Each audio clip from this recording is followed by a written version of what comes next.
आजकल के बच्चे हर चीज में लॉजिक पूछते हैं। तिलक क्यों लगाएं, इसका क्या लॉजिक है? यज्ञोपवीत क्यों पहने, क्या लॉजिक है? जो यहाँ आए बच्चे, मैं उनसे नहीं कह रहा हूं, आप लोग तो बस ध्यान से सुनो। कलावा क्यों बांधे, इसमें क्या लॉजिक है? एक व्यक्ति की बात याद आ रही है मुझे, बहुत ध्यान से सुनना। एक महात्मा जी कह रहे थे, महात्मा जी कहीं ऐसी कथा कर रहे थे, तो महात्मा जी कह रहे भजन करो भजन करो। तो वो व्यक्ति कहता था भजन से क्या फायदा, कथा सुना करो, कथा सुना, कथा से क्या फायदा? अरे भाई कथा सुनो, ज्ञान करो, कुछ प्राप्त करो। बोले क्या फायदा? वो हर चीज में फायदा ही ढूंढता था, हर चीज में ही फायदा ढूंढता था। तो एक दिन महात्मा ने बुलाया, बोले इधर आ, एक कलुआ इधर आ तू। बोले हाँ जी। बोले तुझसे मैं भजन की कहता हूं तो पूछता है क्या फायदा, कथा सुनने की कहता हूं तो पूछता है क्या फायदा। बोले हाँ फायदा बताओ तब पूछेंगे, हाँ पूछे करेंगे ना, पहले फायदा बताओ क्या फायदा है। तो महात्मा जी ने पूछा तू ये जो गुटखा खाता है इसे खाने से क्या फायदा? बोलो गुटखा खाने से क्या फायदा? ये जो बीड़ी पीता सुट्टा मारता है तू, इससे क्या फायदा? ये रात दिन तू यूं यूं यूं करता रहता है, पत्ते खेलता रहता है, इससे क्या फायदा?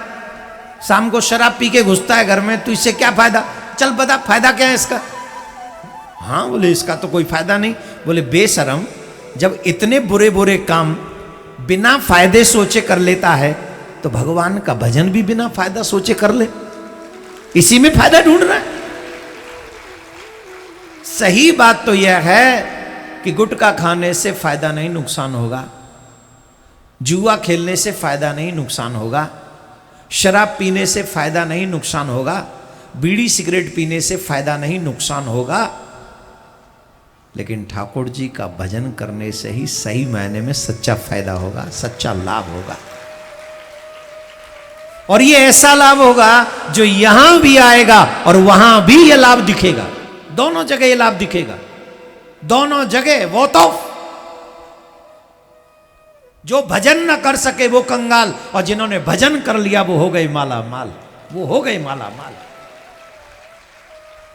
ए युवाओं जरा ध्यान से सुनो, बड़े बड़े राजे महाराजे, बड़े बड़े महल, नौकर साकर, रानी राजकुमार सबको छोड़ के लंगोटी लगा के जंगल में सिर्फ नाम जपने चले जाते थे।